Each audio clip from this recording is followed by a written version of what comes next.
Good morning students. आज हम पढ़ेंगे अपने व्याकरण वैभव के पाठ 6 को, जो है वचन। वचन के बारे में आपने पिछली कक्षाओं में पढ़ा है। वचन का अर्थ होता है संख्या बताने वाला शब्द। संज्ञा शब्द के जिस रूप से उसके एक या अनेक होने का बोध होता है उसे हम वचन कहते हैं। अगर कोई संज्ञा शब्द एक है या अनेक है, जिस शब्द से हमें पता चलता है कि वो एक है या अनेक, उसे हम वचन कहते हैं। तो चलिए पाठ शुरू करते हैं। वचन का अर्थ होता है संख्या बताने वाला।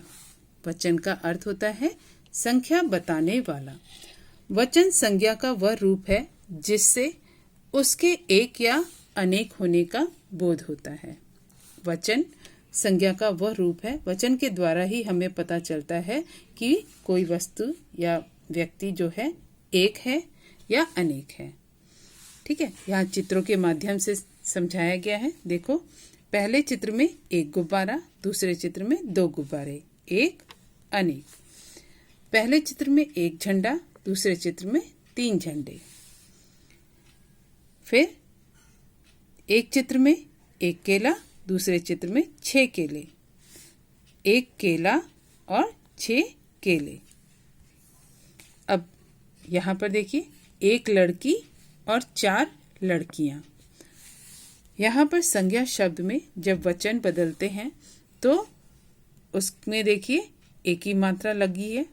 गुब्बारा से क्या बन गया? गुब्बारे। 2 गुब्बारे। एक झंडा से 3 झंडे। झंडा से क्या हो गया? झंडे। एक केला है और बहुवचन बना तो केले। एक लड़की और 4 लड़कियां। तो आपने देखा, संज्ञा शब्द जब संख्या में एक होते हैं तो उनका प्रयोग अपने मूल रूप में होता है। ठीक है, जब इसे हम संख्या में ये चीजें एक होती हैं तो ये अपने मूल रूप में होती हैं। जैसा उनको बोला जाता है ठीक वैसा ही हम उसको लिखते हैं।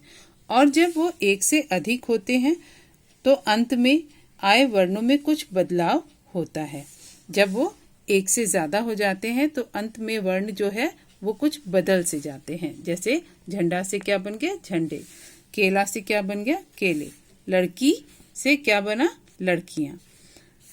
तो जब हम देखते हैं एक से अधिक अगर कोई चीज़ होती है तो अंत में आए वर्णों में कुछ बदलाव हो जाता है, उनमें कुछ जुड़ता है। जैसे गुब्बारा, झंडा, केला और लड़की संज्ञा शब्दों से उसके एक होने का पता चलता है, तथा गुब्बारे, झंडे, केले और लड़कियां संज्ञा शब्दों से उसके एक से अधिक होने का बोध होता है, यानी अनेक होने का बोध होता है। अतः हम कह सकते हैं कि वचन की परिभाषा देखिए क्या है। संज्ञा शब्द के जिस रूप से उसके एक या एक से अधिक होने का पता चले उसे हम वचन कहते हैं। ठीक है, वचन के भेद क्या हैं? हिंदी भाषा में वचन 2 प्रकार के होते हैं, एक वचन और बहुवचन। हिंदी भाषा में वचन 2 प्रकार के होते हैं, एक वचन और बहुवचन। एक वचन क्या होते? संज्ञा शब्द के जिस रूप से उसके एक होने का बोध हो। कोई भी संज्ञा शब्द अगर एक है तो वो क्या कहलाता है? एक वचन कहलाता है। जैसे बच्चा, पुस्तक, घड़ी। इसी तरह अब देखिए बहुवचन किसे कहते हैं? संज्ञा शब्द के जिस रूप से उसके एक से अधिक होने का बोध होता है। एक से अगर 2 हो गए या 3 या 4 या उससे भी ज्यादा तो वो क्या हो जाते हैं? बहुवचन कहलाते हैं। संज्ञा शब्द के जिस रूप से उसके एक से अधिक होने का बोध होता है उसे हम बहुवचन कहते हैं। जैसे बच्चे। दूसरा है पुस्तकें। ठीक है, जैसे बच्चे, पुस्तकें, घड़ियां। ठीक है, अब कुछ वचन संबंधी याद रखने वाली बातें हैं। जिन संज्ञाओं को गिना नहीं जा सकता उनका प्रयोग सदैव एक वचन में होता है। जिन संज्ञाओं को गिना नहीं जा सकता, जैसे पानी, दूध, सोना, चांदी, ये सब एक वचन में होते हैं। कैसे एक वचन में होते हैं? अगर हम इसका वाक्य बनाएं और हमें क्रिया से पता चलेगा कि ये एक वचन है। पानी गिर गया, दूध पी लिया, पी लिया। पानी गिर गए ऐसा नहीं बोलते ना, पानी गिर गया यानी कि ये एक वचन है। ठीक है। इसी तरह कुछ संज्ञा शब्द एक वचन और बहुवचन में एक समान रहते हैं, जैसे एक मकान, दो मकान। मकान बस यहाँ पे संख्या बदल जाती है। एक मकान, मकान सेम है, यहाँ पे भी मकान, यहाँ पर भी मकान। एक चाकू, कुछ चाकू।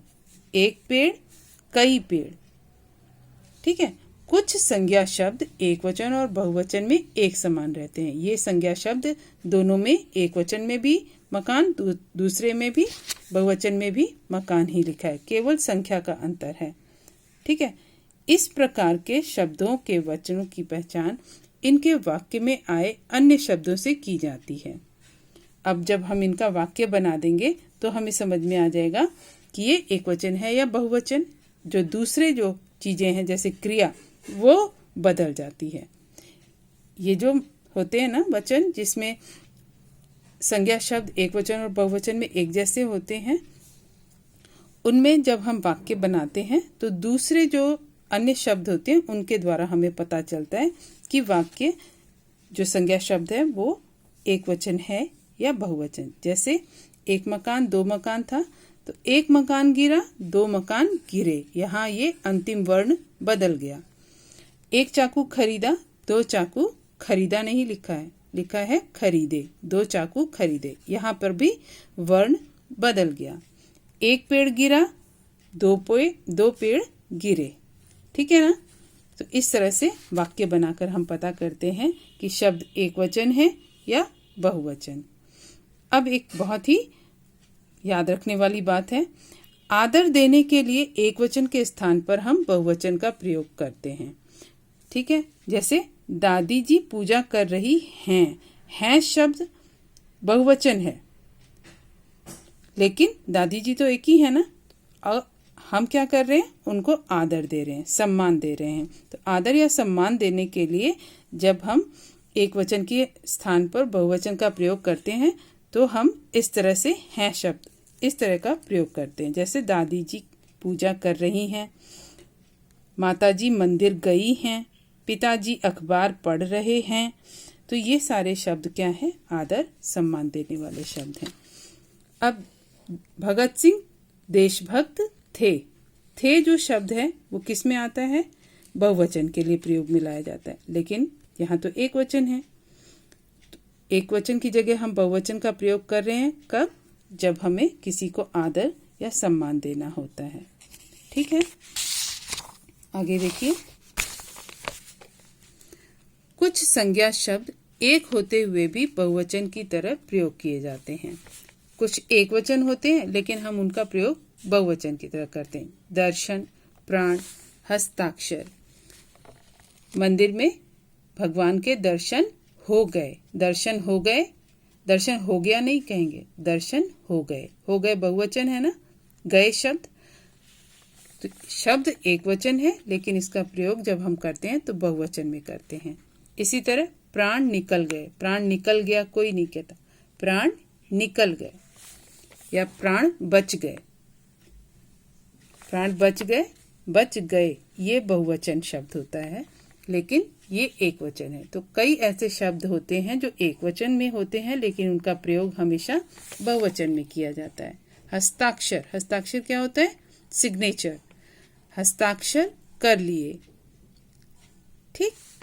आगे देखिए, यदि संज्ञा शब्दों के अंत में ई, बड़ी ई है तथा बड़ा ऊ होते हैं तो उनके वचन बदलने पर वे क्रमशः छोटी ई तथा छोटा ऊ हो जाते हैं। देखो यहाँ पे बड़ी ई लगा है ना, लड़की, और जब बहुवचन बनाया तो इस बड़ी ई को क्या कर दिया, यहाँ पर छोटी ई हो गया, लड़कियाँ। इसी तरह दवाई, दवाई में बड़ी ई यहाँ पर बना हुआ है लेकिन जब हम बहुवचन बनाएंगे तो ये छोटी ई में बदल जाएगा। ठीक है। इसी तरह बहु, बड़े ऊ की मात्रा है, बहुवचन बनाने चले तो क्या हो गया, छोटे ऊ में इसे परिवर्तित कर दिया। वधु, वधु से बहुवचन बनाया वधुएं। यहाँ पे ध पे छोटे ऊ की मात्रा लग गई। कुछ संज्ञा शब्दों के बहुवचन रूप हैं। यहाँ पर कुछ संज्ञा शब्द दिए हैं, इनके बहुवचन रूप हैं।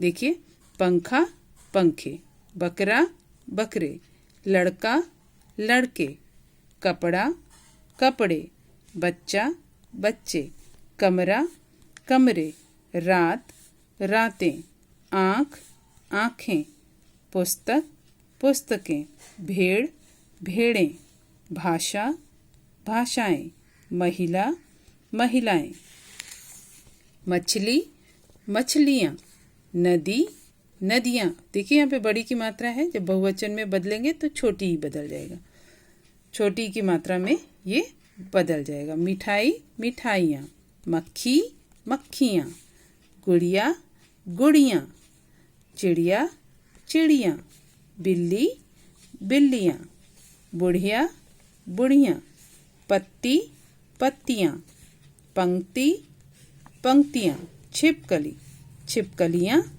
रेलगाड़ी रेलगाड़ियाँ। ठीक है, कुछ जानने की बारी यहाँ पर, इन्हें देख लेते हैं। संज्ञा शब्द के जिस रूप से उसके एक या अनेक होने का बोध होता है उसे वचन कहते हैं। वचन दो प्रकार के होते हैं, एक वचन और बहुवचन। संज्ञा शब्द के जिस रूप से उसके एक होने का बोध होता है उसे एक वचन कहते हैं। संज्ञा शब्द के जिस रूप से उसके अनेक होने का बोध होता है उसे बहुवचन कहते हैं। आदर देने के लिए एक वचन के स्थान पर बहुवचन का प्रयोग किया जाता है। जिन संज्ञाओं को गिना नहीं जा सकता उनका प्रयोग हमेशा एक वचन में करते हैं। ठीक है, तो पाठ यहाँ पर समाप्त होता है।